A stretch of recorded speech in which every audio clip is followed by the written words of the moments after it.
श्रीपाद श्री वल्लभ चरित्रामृत अध्याय 29. हा अध्याय ऐकल्याने किंवा वाचल्याने पितृदेवतांचे आशीर्वाद मिळतात. श्रीपाद राजम शरणम प्रपद्ये. श्रीपाद श्री वल्लभांचा दिव्य उपदेश. आम्ही कुरुगड्डीमध्ये श्रीपाद प्रभूंचे दर्शन घेऊन त्यांच्या आज्ञेनेच त्यांच्या समीप बसलो.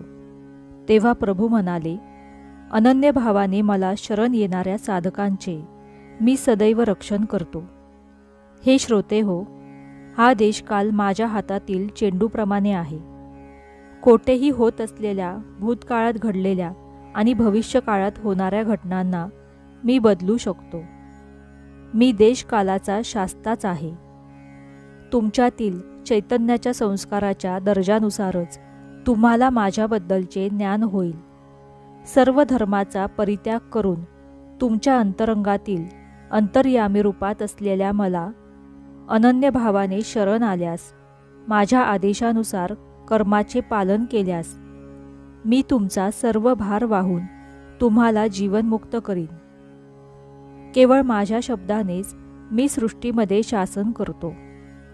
यामुळे मीच सरस्वती रूपाने प्रसिद्धी पावीन.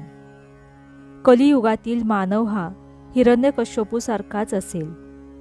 त्यांच्या समस्या, भाव आणि आचार विचार या सर्वच गोष्टी अत्यंत कठीण स्वरूपाच्या असतील. त्यांना प्रकृती विज्ञानातील अनेक संशोधनाला यश मिळून हिरण्यकश्यपूसारखे वरदानसुद्धा सृष्टीमातेकडून मिळेल. परंतु मला प्रल्हादासारख्या निष्पाप निरपराध भक्तांच्या संरक्षणार्थ नरसिंहाचा अवतार घ्यावा लागेल.